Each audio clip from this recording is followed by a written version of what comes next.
ఓం శ్రీ మహాగణాధిపతయే నమః. శ్రీ మహాసరస్వత్యే నమః. శ్రీ గురుభ్యో నమః. హరి ఓం. సదాశివసమారంభాం శంకరాచార్యమధ్యమాం అస్మదాచార్యపర్యంతాం వందే గురుపరంపరాం. జగతః పితరం వందే పార్వతీ పరమేశ్వరం. పరమేశ్వర జై గురుదేవ దత్త. పరమేశ్వర స్వరూపమైనటువంటి ఈ సృష్టికి నమస్కారాలు చేస్తూ అక్టోబర్ 1వ తారీఖు నుండి నవంబర్ 1వ తారీఖు వరకు గల మకర రాశి వారికి అక్టోబర్ నెల మాస ఫలితాలు ఏ విధంగా ఉంటాయి మీకు నేను తెలియజేస్తాను. మకర రాశిలో ఉత్తరాషాఢ నక్షత్రంలో జన్మించినటువంటి 2, 3, 4 పాదములు, శ్రవణ నక్షత్రంలో ఉన్నటువంటి 4 పాదములు, ధనిష్ఠ నక్షత్రంలో ఉన్నటువంటి 1, 2 పాదములు కలిపి మకర రాశి అవుతుంది. మకర రాశి వారికి ప్రారంభములుగా అయితే లాభమందు కేతువు, వ్యయస్థానమందు గురుడు, జన్మస్థానమందు శనైశ్వరుడు,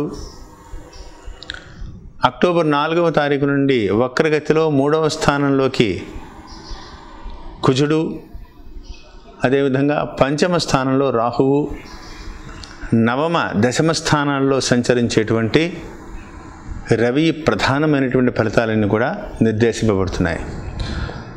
ఒక రకంగా మకర రాశి వారికి గురుడు ఏ స్థానం ముందు ఉన్నప్పటికీ కూడా కేతువు లాభ సంచారం చాలా ఉపయుక్తంగా కనపడుతోంది.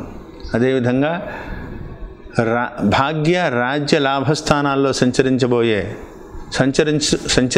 సంచరించబోయేటువంటి రవి యొక్క ప్రభావం కూడా వీరికి ఈ నెల వచ్చే నెల కూడా చాలా ఉపయుక్తమైనటువంటి యోగంగా కనపడుతోంది. దానికి తోడు అదృష్టవశాత్తు వక్రించినటువంటి కుజుడు వక్రించి మళ్ళీ 3వ స్థానంలోకి, పరాక్రమ స్థానంలోకి కుజుడు మళ్ళీ 3వ స్థానంలో రావడం, జన్మమందు ఉన్నటువంటి శనైశ్వరుడు సువర్ణమూర్తిగా మూర్తిమంతమ రీత్యా కుజుడిని చూడడం మీకు అనుకూలమైనటువంటి స్థితిగానే ఉంటుంది. భయపడవలసినటువంటి పని లేదు. లాభకేతువు మిమ్మల్ని యోగిస్తారు. అయితే వ్యయమందు ఉన్నటువంటి గురుని యొక్క ప్రభావం వల్ల సమయానికి, అంటే ఈ సమయంలో పని అయిపోతుంది, ఖచ్చితంగా నేను బయటపడిపోతాను, ఈ సమయంలో నాకు ఉన్నటువంటి సమస్యలన్నీ కూడా తీరిపోతాయి అనేటువంటి నిర్ణయానికి మీరు వచ్చేస్తారు, అయిపోతుంది. ఆ చివరి సమయంలో ఏమవుతుంది, ఆ పంచమంలో ఉన్నటువంటి రాహువు వల్ల కానీ వ్యయకేతు వల్ల కానీ అది వాయిదా పడడం, చివరి నిమిషంలో మీరు ఆశించిన దానికంటే కొద్దిగా ఫలితం తగ్గడం జరుగుతుంది. దానివల్ల కొంత మానసికంగా డిసప్పాయింట్ అవుతారు. కానీ తృతీయ కుజుడు మిమ్మల్ని బాగా మాట్లాడనిస్తాడు. మీ తెలివితేటలు చాలా విజయవంతంగా మీకు ముందుకెళ్తాయి. మంచి పనులు చేయగలుగుతారు. దానివల్ల మీరు సంఘంలో, ఆఫీసులో మంచి యోగవంతమైనటువంటి దిశగా అడుగులు కూడా వేస్తారు, ఏమాత్రం సందేహం లేదు. అయితే జన్మశని యొక్క ప్రభావం, వ్యయగురుని యొక్క ప్రభావం ఎంతైనా ఉంటుంది కాబట్టి, పంచమరాహు యొక్క ప్రభావం ఉంటుంది కాబట్టి ఒకంత జాగ్రత్తగా ఉంటే, అంటే అనవసరమైనటువంటి ఆవేశాలు తగ్గించుకోవడం, ఫాల్స్ ప్రెస్టీజ్కి వెళ్లకుండా ఉండడం, ఎదుటి వ్యక్తుల్ని వాళ్ళు రెచ్చగొట్టినా మీరు రెచ్చిపోయే విధంగా మీరు మాట్లాడకుండా ఒకంత జాగ్రత్తలు వహిస్తే, చికాకులు మీ వరకు రాకుండా, సమస్య ఏది కూడా జటిలం అవ్వకుండా, మీ మాటలకు గౌరవిస్తూ, ఎదుటి వ్యక్తుల వల్ల మీరు మోసపోకుండా మీకు మంచి జరుగుతూ, దానివల్ల మీకు ధనపరంగా కానీ, కుటుంబపరంగా కానీ, వ్యవహారపరంగా కానీ అన్ని రకాలుగా మంచి జరుగుతూనే మీరు ముందుకు వెళ్తారు. సంయమనం పాటిస్తూ ఒక మంచి విధి విధానాలతో ఆలోచన చేసుకుంటూ ముందుకు వెళ్తే ఖచ్చితంగా ఈ యొక్క అక్టోబర్ నెలని మీరు విజయం సాధిస్తారని చెప్పడంలో ఏమాత్రం సందేహం లేదు. లాభకేతువు మిమ్మల్ని సంపూర్ణంగా యోగిస్తారు. ఖర్చులు మాత్రం అధికంగా ఉంటాయి. మీ అంచనాలను మించి ఖర్చు అవుతూ ఉంటుంది. దాన్ని ఏ విధంగా నేను మార్చుకోవాలి, నాకు సమయానికి సరిపోవట్లేదే, సమయానికి ధనం కూడా చేతికి అందట్లేదే అని మాత్రం మీరు చాలా నలిగిపోతారు. అంత నలిగినా సరే మీ యొక్క తెలివితేటలు 3వ స్థానంలో ఉన్నటువంటి కుజుడు కానీ, లాభమందు ఉన్నటువంటి కేతువు కానీ మిమ్మల్ని కిందకి దిగజారిపోకుండా, మీ ప్రతిష్టకి భంగం కలగకుండా ఏదో రూపంలో మిమ్మల్ని భగవంతుడు కాపాడుతాడు. జన్మ శనిని జయించాలి అంటే ప్రతినిత్యము కూడా దశరథ కృత శని స్తోత్రాన్ని పారాయణ చేయండి. అంతేకాకుండా ప్రతినిత్యం కుదిరినప్పుడల్లా శనివారము, సోమవారము, గురువారము కూడా ఈశ్వరారాధన చేయండి, ఈశ్వర దర్శనం చేసుకోండి. పరమేశ్వరునికి ప్రీతిగా జిల్లేడు పువ్వులు, మారేడు దళాలు, పంచామృతాలు సమర్పిస్తూ ఉండండి. ఎక్కువగా ఈశ్వరానుగ్రహం మీరు కనుక ఈశ్వరుడి యొక్క జపం చేయగలిగితే, నమశివాయ పరమేశ్వరుడి యొక్క మహామంత్రాన్ని, శివపంచాక్షరి మహామంత్రాన్ని కనుక మీరు జపం చేసుకోగలిగితే మిమ్మల్ని ఆయన వల్ల మీరు ఉద్ధరింపబడతారు. సమస్యలు ఏవి కూడా జటిలం అవ్వకుండా జాగ్రత్తగా మీరు ముందుకు తీసుకువెళ్తారని చెప్పడంలో ఏమాత్రం సందేహం లేదు.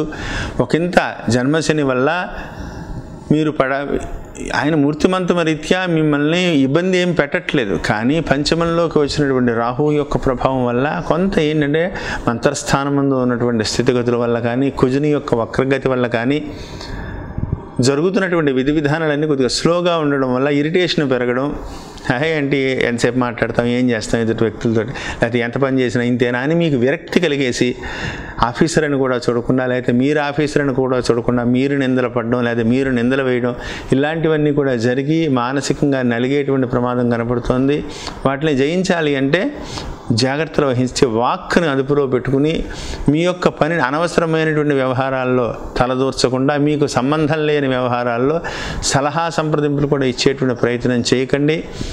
జాగ్రత్తలు వహిస్తే ఖచ్చితంగా మీరు విజయం సాధిస్తారని చెప్పడంలో ఏమాత్రం సందేహం లేదు. అంతేకాకుండా ఈ రాశిలో జన్మించినటువంటి స్త్రీలకు మాత్రం కొంత చిన్న చిన్న అనారోగ్య సమస్యలు కనపడుతున్నాయి. ఒకంత జాగ్రత్తలు వహిస్తే సమయం మీరు వాటి నుంచి బయటపడగలుగుతారు.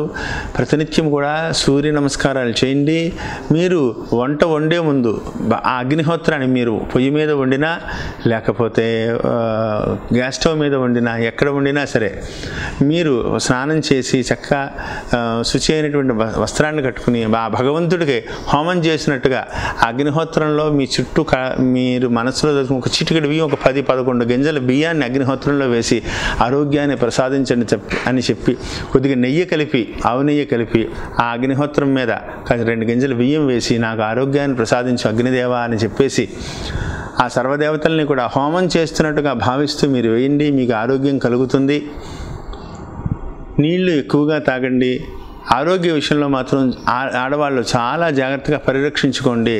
మీకు భయం లేదు. రాబోయేటువంటి రోజులు మీకు కుజుని యొక్క కేతువు యొక్క స్థితి చాలా బాగుంది. గురుడు కూడా మీకు తొందరలో మీకు ఉపయుక్తమైనటువంటి స్థానానికి మారబోతున్నారు. ఖచ్చితంగా మీకు యోగవంతమైనటువంటి దశ దిశలుగా అనుకూలించి ముందుకు వెళ్తారు. కానీ ఒకసారి వ్యక్తిగత జాతక పరిశీలన ఖచ్చితంగా ఈ నెలలో చేయించుకోండి. ఎందువల్లంటే మీకు రాహు మారి ఉన్నారు. మంచి యోగవంతమైనటువంటి స్థితి నుంచి రాహువు కొద్దిగా స్థాన మార్పిడి జరిగి ఉన్నారు. కాబట్టి దానివల్ల వ్యక్తిగత జాతకం మీద ఎటువంటి ప్రభావం కనపడుతోంది అనే విధంగా ఒకసారి చూపించుకోవడం వల్ల మానసిక సంఘర్షణలకి మీరు లోనవ్వకుండా ఖచ్చితంగా మీరు ఉపయుక్తమైనటువంటి దిశగా మీరు అడుగులు పడుతూ ఆనందాన్ని అనుభవిస్తూ జాగ్రత్తగా ఉంటారు.